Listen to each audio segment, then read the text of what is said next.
1 in every 5 Africans is a Nigerian by nationality. And I described it as the African heat.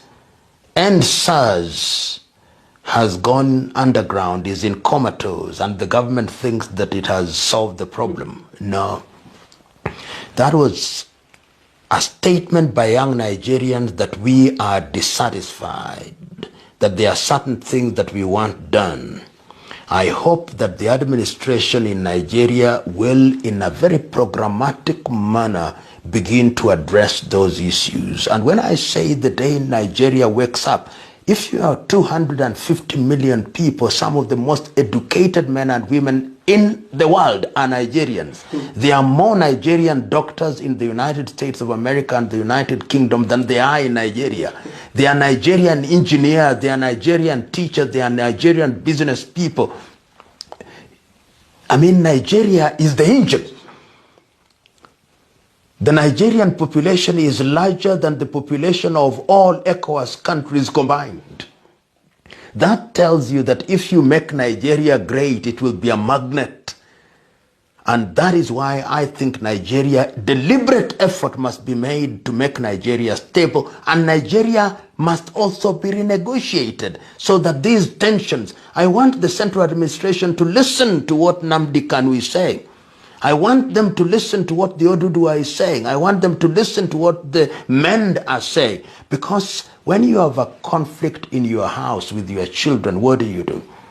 Do you beat them? You do stop talking to them? You call them at a table and you ask them, it is in our best interest that we retain this thing, but what is it that you don't like?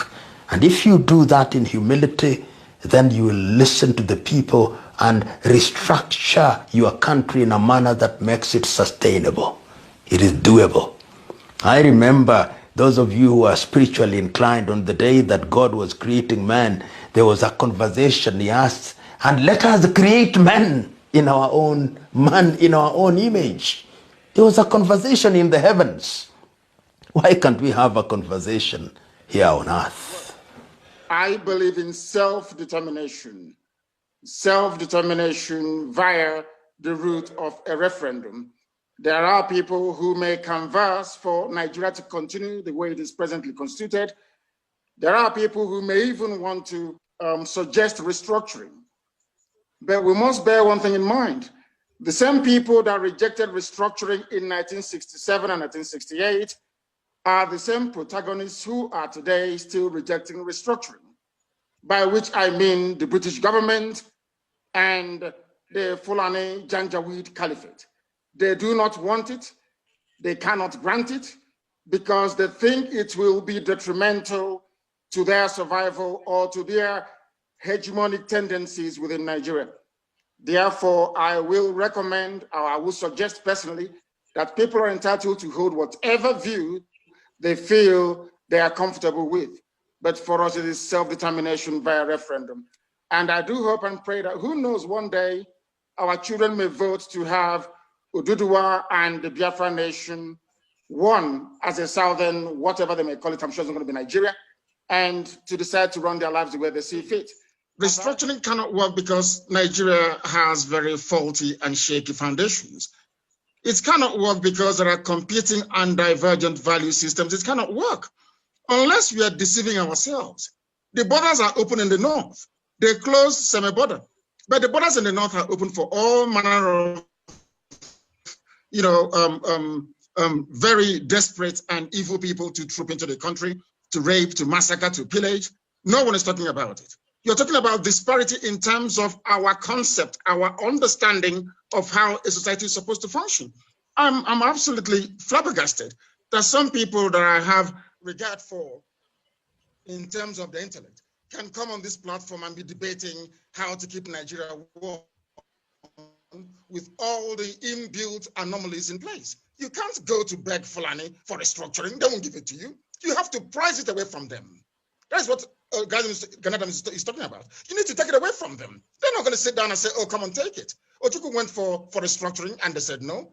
What makes anybody in their right senses think they can give it to you now unless you have a very equitable leverage to wield Once you do not have that leverage, you cannot get restructuring. And that leverage is self-determination. Without it, you cannot get anything. It's hard time to understand this, I'm absolutely shocked.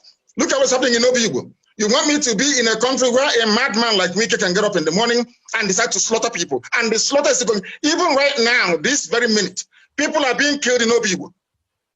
And you want us to somehow subscribe to this useless, corrupt entity called Nigeria? Who created Nigeria in the first place? Who created Nigeria? Let me ask you. Who did? Did any of these people now talking, do you have any input as to where Nigeria is supposed to be? What is wrong with self-determination? What is wrong with referendum? In Britain, you have an autonomous Scotland, you have autonomous Wales, you have autonomous Northern Ireland, you have autonomous England. What is wrong with that, for goodness sake? Sometimes I'm shocked the way we reason in Africa. It is absolutely shocking. What is it? What is the incentive for anybody to subscribe to One Nigeria? I ask. There is absolutely none, none whatsoever. You are in a country where you have the people who they have this sense of entitlement. We have to determine what happens. You go to NNPC, it's only Fulani people there. You go to customs, only Fulani people there. You go to immigration, only Fulani there. You go to the army, the high echelon, it's only Fulani there. Air Force, Navy, oh, come on, for goodness sake. Let's stop deceiving ourselves. Nigeria is unworkable. Not today, not tomorrow, not ever. I am not for restructuring. I am for the outright breakage of Nigeria, the same way we were before the white man came. And I make no apologies about that in any way, shape, or form. Now, there are people who may want to, for reasons of nostalgia or kind of hankering back to the past, they saw 1960, people were out on the streets, they were dancing, they were making merry, there were high hopes for Nigeria. I mean, I can excuse them, but the reality today is that you have Fulani, a very virulent and dangerous Fulani Janjaweedism on the march. They want Ruga, they want to take our waterways. I mean, oh, come on. Nigeria is unworkable, can never work, and will never, ever work. The best way for us is self-determination. If they feel that they have the superiority, so to speak, or they have the upper ground in terms of the validity of the argument, they should come out and debate with us. What is wrong with a referendum? If you claim that a majority of the people want to remain in one Nigeria, then let's have a referendum. Let's determine it once and for all. How come via a referendum, Atiku became a Nigerian citizen?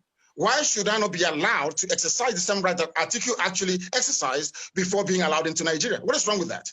I mean, these double standards I cannot understand. Let's cut to the chase. The only thing holding Nigeria together is the oil and gas in Biafra land. And for the sake of that oil and gas, Biafrans are being killed right now as I speak. Wike is carrying out his genocide in Obibo right now. The day we rise up in anger, misunderstand us. But right now that this genocide is happening, no one is doing anything about it. I cannot be in a country with people who do not see any evil, they hear no evil, and they condone evil. I cannot be in the same country. Heaven knows I cannot be in the same country with these people. If there is any need for us, I would prefer a situation whereby those of us in the South will get together and say enough is enough. And until we make that categorical stand, believe you me, this nonsense will continue. The South, the Yoruba, the Igbo, and of course, a very significant presence we have in the South should be able to come together to say enough is enough. You don't beg Fulani. If you beg them, they will drive you into your grave. We need to stand up and say enough is enough. If you don't do this, if you don't do A, we do B. As simple as that. Why should we beg them? Who are these people that were begging them? All the time is begging, pleading. And as Ganadam said, come 2022, they'll start talking about elections. They want to see the future of their children in Asorok running all over the place, either as SSA or as secretary to the government. All these debates about restructuring will just go through the window. But our consistency over the years has proven time and time again that self-determination is the way to go.